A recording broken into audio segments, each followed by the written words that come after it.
the outcomes under the Insolvency Bankruptcy Code for achieving consistency, transparency, timely processing, and better oversight for all stakeholders. Voluntary closure of LLPs. The services of the Center for Processing Accelerated Corporate Exit, CPACE, will be extended for voluntary closure of LLPs to reduce the closure times. National Company Law Tribunals. The IBC has resolved more than 1,000 companies, resulting in direct recovery of 3.3 lakh crore to creditors. 3.3 lakh crore rupees to creditors. In addition,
development plans for 14 large cities with a population above 30 lakh will be formulated, along with an implementation and financing strategy.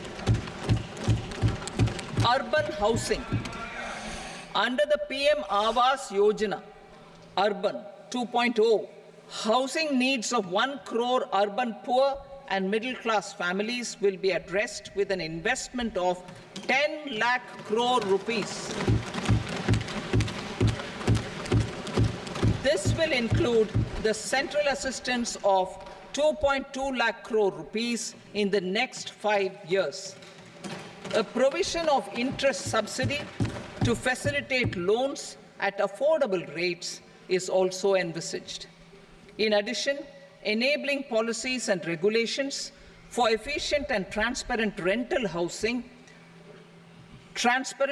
housing markets with enhanced availability will also be put in place. Water supply and sanitation. In partnership with state governments and multilateral development banks, we will promote water supply, sewage treatments, and solid waste management projects and services for 100 large cities through bankable projects. These projects will also envisage use of treated water for irrigation and filling up of tanks in nearby areas. Street markets. Building on the success of PM Swanidhi scheme to vendors, our government envisions a scheme to support each year over the next 5 years the development of 100 weekly hearts or street food hubs in select cities. Stamp duty. We will encourage states which continue to charge high stamp duty to moderate the rates for all and also consider further lowering duties for properties purchased by women. This reform will be made an essential component of urban development schemes. Priority 6, energy security, energy transition. In the interim budget, I had announced our strategy to sustain high and more resource-efficient economic growth, along with the energy security in terms of availability, accessibility, and affordability. We will bring out a policy document on appropriate energy transition pathways that balances the imperatives of employment, growth, and environmental sustainability. PM Surya Ghar Muft Bijli Yojana. PM Surya Ghar Muft Bijli Yojana. In line with the announcement in the interim budget,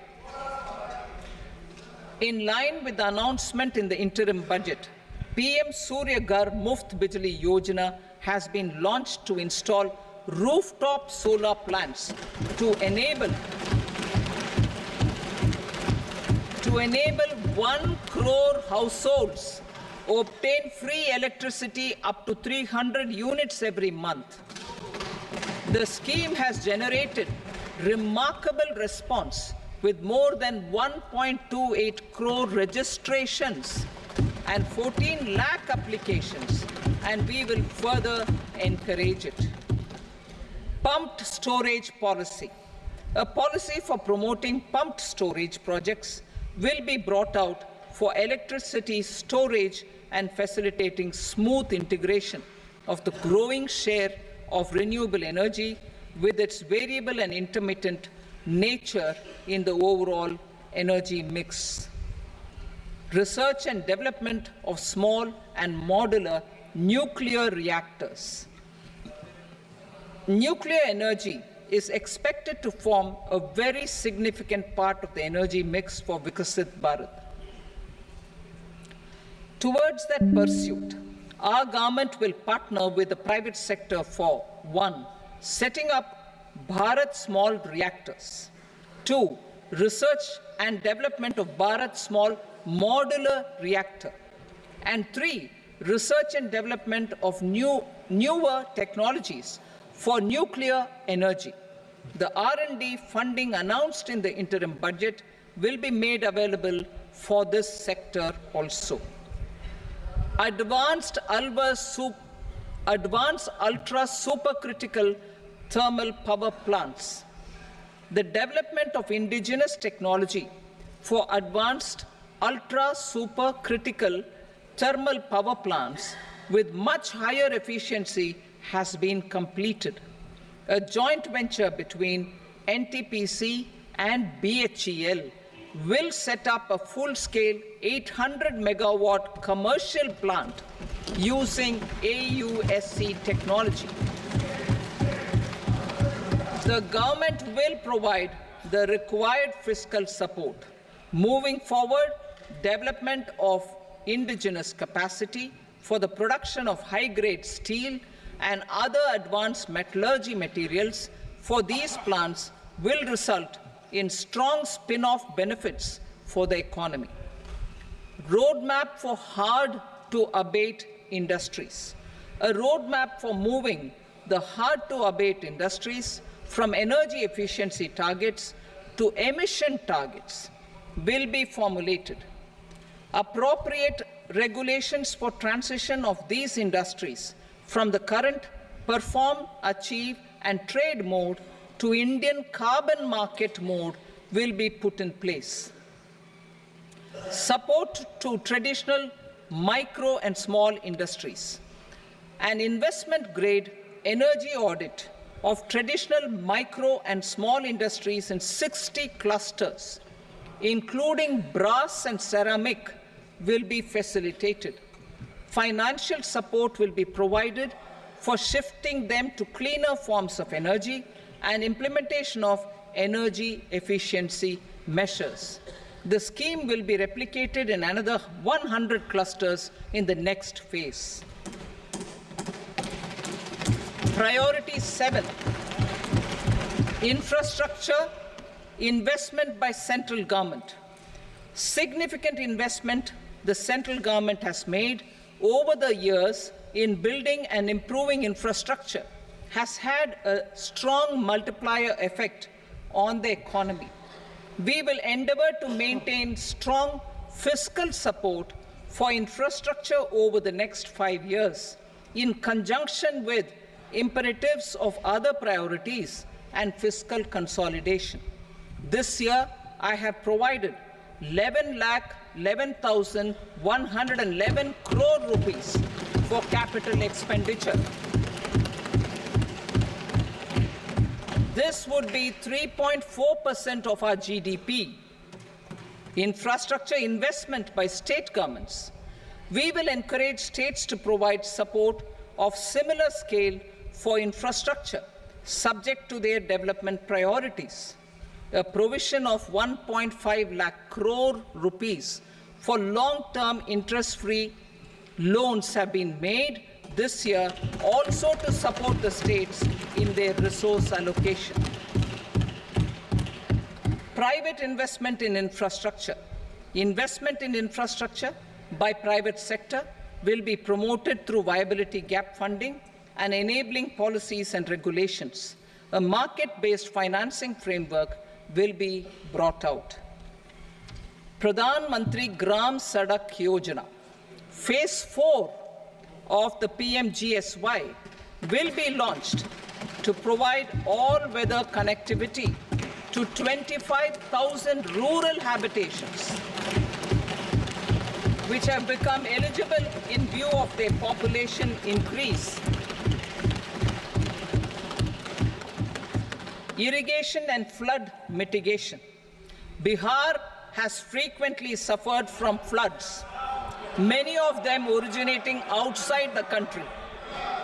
Plans to build flood control structures in Nepal are yet to progress. Our government, through the Accelerated Irrigation Benefit Program and other sources, will provide financial support for projects with estimated cost of 11,500 crore rupees, such as the Kosi-Michi intra-state link and 20 other ongoing and new schemes, including barrages, river pollution abatement, and irrigation projects. In addition, survey and investigation of Kosi-related flood mitigation and irrigation projects will be undertaken.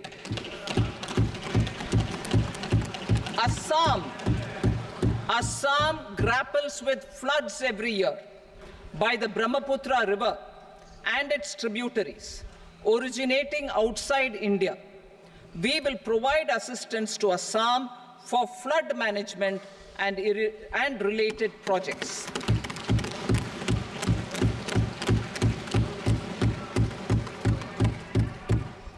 Himachal Pradesh suffered extensive losses due to floods last year. Our government will provide assistance to the state for reconstruction and rehabilitation through multilateral development assistance.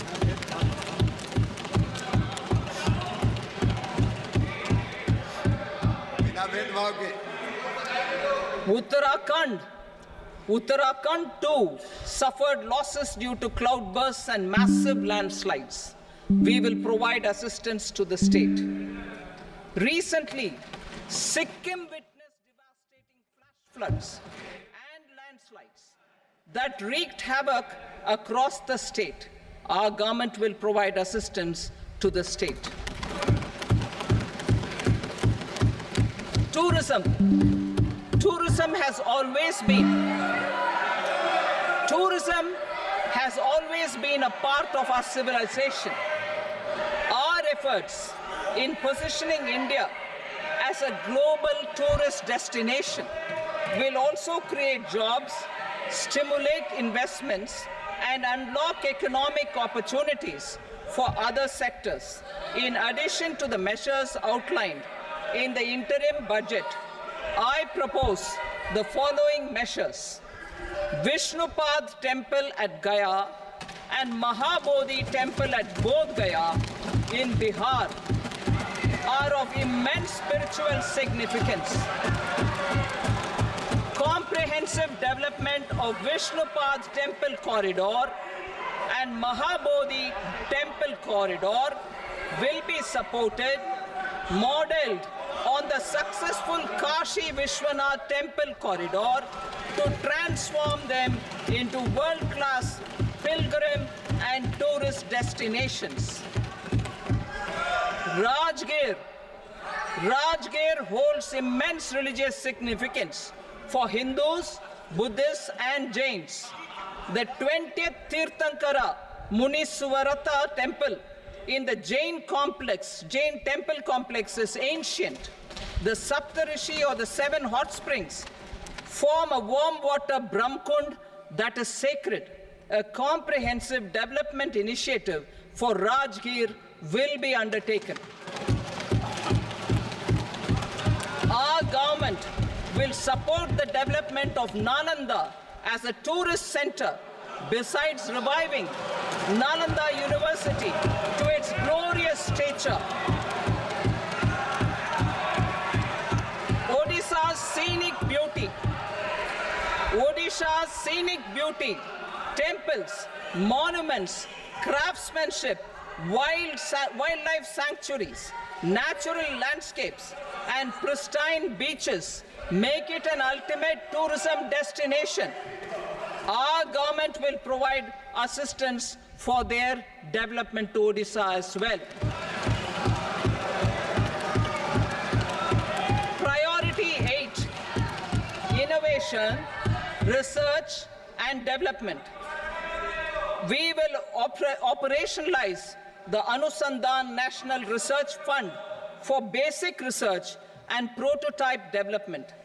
Further, we will set up a mechanism for spurring private sector-driven research and innovation at commercial scale with a financing pool of 1 lakh crore rupees in line with the announcement in the interim budget. Space economy.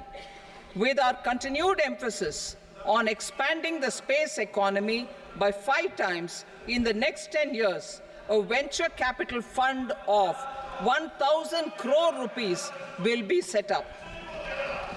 Priority 9, next generation reforms. Economic policy framework. We will formulate an economic policy framework to delineate the overarching approach to economic development and set the scope of the next generation of reforms for facilitating employment opportunities and sustaining high growth. Our government will initiate and incentivize reforms for 1. Improving productivity of factors of production, and 2. Facilitating markets and sectors to become more efficient. These reforms will cover all factors of production, namely land, labor, capital, and entrepreneurship, and technology as an enabler of improving total factor productivity and bridging inequality. Effective implementation of several of these reforms requires collaboration between the center and the states and building consensus as development of the country lies in development of the states. For promoting competitive federalism and incentivizing states for faster implementation of reforms, I propose to earmark a significant part of the 50-year interest-free loan. Working with the states, we will initiate the following reforms.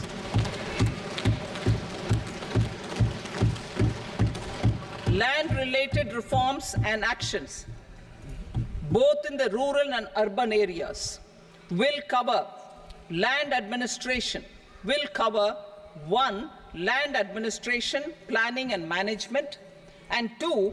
Urban planning usage and building bylaws. These will be incentivized for completion within the next 3 years through appropriate fiscal support. Rural land-related actions. Rural land-related actions will include 1. Assignment of unique land parcel identification number, UL PIN, or Bhu Aadhaar for all lands. 2. Digitization of cadastral maps. 3. Survey of subdivisions, survey of map subdivisions as per current ownership. 4. Establishment of land registry. And 5. linking to the farmers' registry. These actions will also facilitate credit flow and other agricultural services. Urban land-related actions. Land records in urban areas will be digitized with GIS mapping. An IT-based system for property record administration, updating, and tax administration will be established. These will also facilitate improving the financial position of urban local bodies. Labor-related reforms. Services to labor. Our government will facilitate the provision of a wide array of services to labor, including those for employment and skilling. A comprehensive integration of e-Shram portal with other portals will facilitate such one-stop solution. Open architecture databases for the rapidly changing labor market, skill requirements, and available job roles, and a mechanism to connect job aspirants with potential employers and skill providers will be covered in these services. Shram Suvidha and Samadhan portal. Shram Suvidha and Samadhan portal will be revamped to enhance ease of compliance for industry and trade. Capital and entrepreneurship related reforms, financial sector vision and strategy. For meeting financing needs of the economy, our government will bring out a financial sector vision and strategy document to prepare the sector in terms of size, capacity, and skills. This will set the agenda for the next 5 years and guide the work of the government, regulators, financial institutions, and market participants. Taxing the availability of capital for climate adaptation and mitigation. This will support achievement of the country's climate commitments and green transition. Variable capital company structure.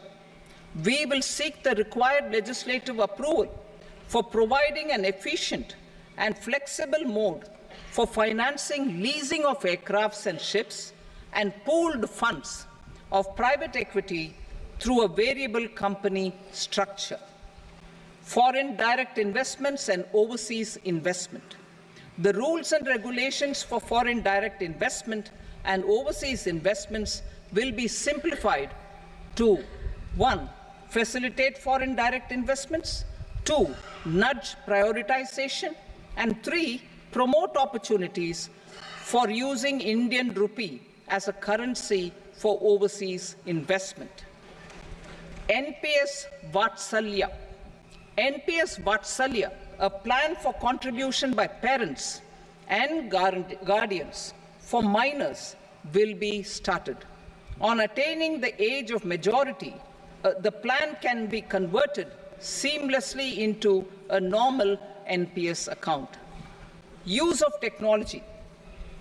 We have successfully used technology for improving productivity and bridging inequality in our economy during the past 10 years.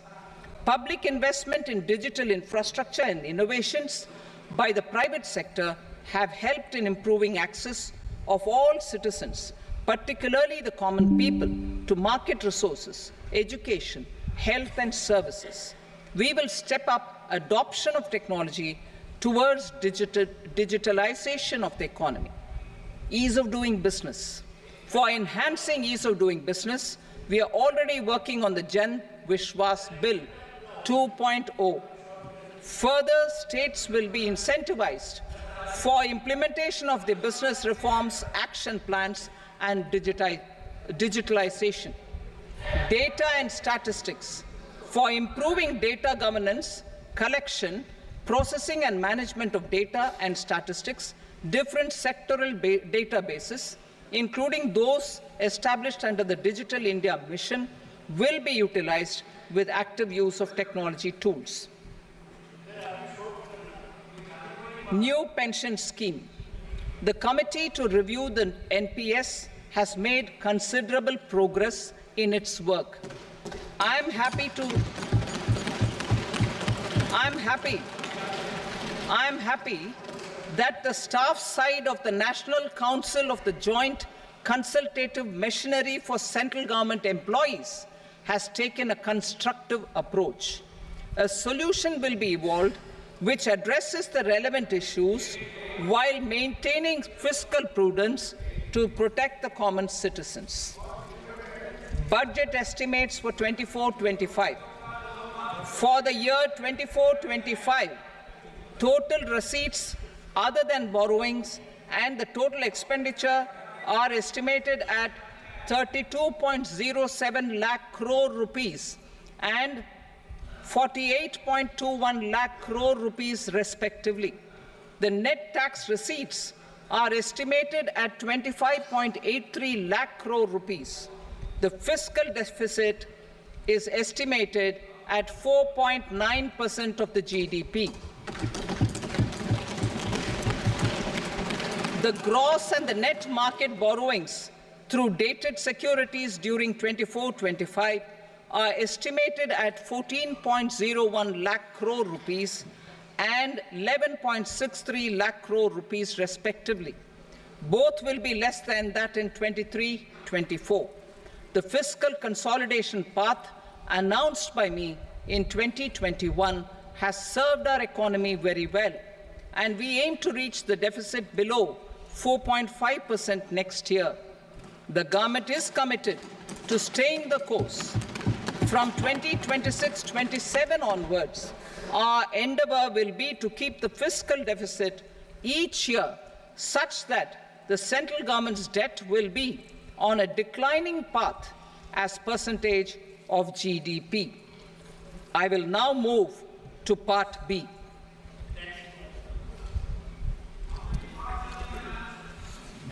Indirect taxes. Sir, I start with GST. It has decreased tax incidence on the common man, reduced compliance burden and logistics cost for trade and industry, and enhanced revenues of the central and the state governments. It is a success of vast proportions.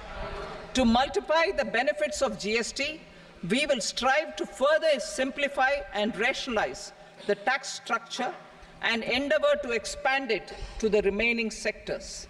My proposals for customs duties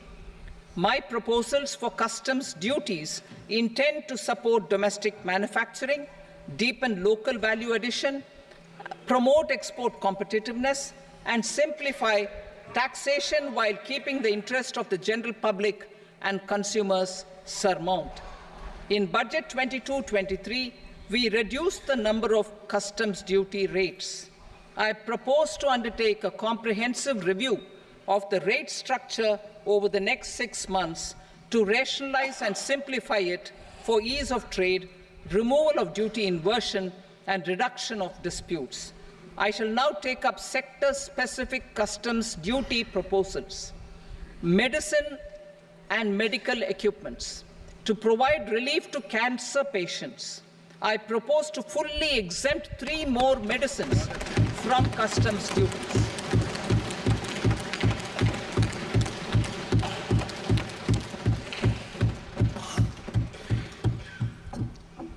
I also propose changes in the BCD on X-ray tubes and flat panel detectors for use in medical X-ray machines under the phased manufacturing program so as to synchronize them with the domestic capacity addition. Mobile phone and related parts. With a 3-fold increase in domestic production and almost a 100-fold jump in exports of mobile phones over the last 6 years, the Indian mobile industry has matured. In the interest of consumers, I now propose to reduce the BCD on mobile phone, mobile PCBA, and mobile charger to 15%. Critical minerals. Minerals such as lithium, copper, cobalt, and rare earth elements are critical for sectors like nuclear energy, renewable energy, space, defense, telecommunications, and high-tech electronics. I propose to fully exempt customs duties on 25 critical minerals and reduce BCD on 2 of them. This will provide a major fillip to the processing and refining of such minerals and help secure their availability for these strategic and important sectors. Solar energy. Energy transition is critical in the fight against climate change. To support energy transition, I propose to expand the list of exempted capital goods for use in the manufacture of solar cells and panels in the country. Further, in view of sufficient domestic manufacturing capacity of solar gas, glass, and tinned copper interconnect, I propose not to extend the exemption of custom duties provided to them. Marine products. India's seafood exports in the last financial year touched an all-time high of more than 60,000 crores of rupees. Frozen shrimp accounted for about 2/3 of these exports. To enhance their competitiveness, I propose to reduce BCD on certain broodstock, polychaete worms, shrimp, and fish feed to 5%.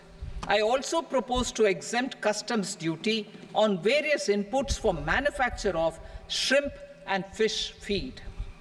Leather and textile. Similarly, to enhance the competitiveness of exports in the leather and textile sectors, I propose to reduce BCD on real down-filling material from duck or goose. I am also making additions to the list of exempted goods for manufacture of leather and textile garments, footwear, and other leather articles for export. To rectify inversion in duty, I propose to reduce BCD subject to conditions on methylene diphenyl diisocyanate, MDI, for manufacture of spandex yarn from 7.5 to 5%.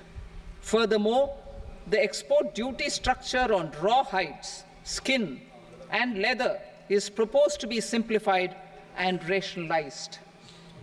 Precious metals. To enhance domestic value addition in gold and precious metal jewelry in the country, I propose to reduce customs duties on gold and silver to 6% and that of platinum to 6.4%. Other metals. Steel and copper are important raw materials. To reduce their cost of production, I propose to remove the BCD on ferronickel and blister copper. I am also continuing with nil BCD on ferrous scrap and nickel cathode and concessional BCD of 2.5% on copper scrap. Electronics. To increase value addition in the domestic electronics industry, I propose to remove the BCD subject to conditions on oxygen-free copper for manufacture of resistors. I also propose to exempt certain parts for manufacture of connectors. Chemicals and petrochemicals. To support existing and new capacities in the pipeline, I propose to increase the BCD on ammonium nitrate from 7.5% to 10%. Plastics. PVC flex banners are non-biodegradable and hazardous for environment and health. To curb their imports, I propose to raise the BCD on them from 10 to 25%. Telecommunication equipment. To incentivize domestic manufacturing, I propose to increase the BCD from 10 to 15% on PCBA of specified telecom equipment. Trade facilitation. To promote domestic aviation and boat and ship MRO, I propose to extend the period for export of goods imported for repairs from 6 months to 1 year. I'll read that again. To promote domestic aviation and boat and ship maintenance, repair and operations. I propose to extend the period for export of goods imported for repairs from 6 months to 1 year. In the same vein, I propose to extend the time limit for re-import of goods for repairs under warranty from 3 to 5 years. I now move to direct taxes. We will continue our efforts to simplify taxes, improve taxpayer services, provide tax certainty, and reduce litigation while enhancing revenues for funding the development and welfare schemes of the government. It has been our endeavor to simplify taxation. We have taken a number of measures in the last few years, including introduction of simplified tax regimes without exemptions and deductions for corporate tax and for personal income tax. This has been appreciated by taxpayers. 58% of corporate tax came from the simplified tax regime in the financial year 22-23. Similarly, as per data available till now, for the last fiscal, more than 2/3 have availed the new personal income tax regime. Comprehensive review of the Income Tax Act. I am now announcing a comprehensive review of the Income Tax Act 1961. The purpose is to make the Act concise, lucid, easy to read and understand. This will reduce disputes and litigation, thereby providing tax certainty to the taxpayers. I will also bring down the demand embroiled in litigation. It is proposed to be completed in 6 months. A beginning is being made in the Finance Bill by simplifying the tax regime for charities, tedious rate structures, provisions of reassessment and such provisions, and capital gains taxation. Simplification for charities and tedious. Two tax exemption regimes. The two tax exemption regimes for charities are proposed to be merged into one. The 5% tedious rate on many payments is being merged into the 2% tedious rate, and the 20% tedious rate on repurchase of units by mutual fund or UTI is being withdrawn. Tedious rate on e-commerce operators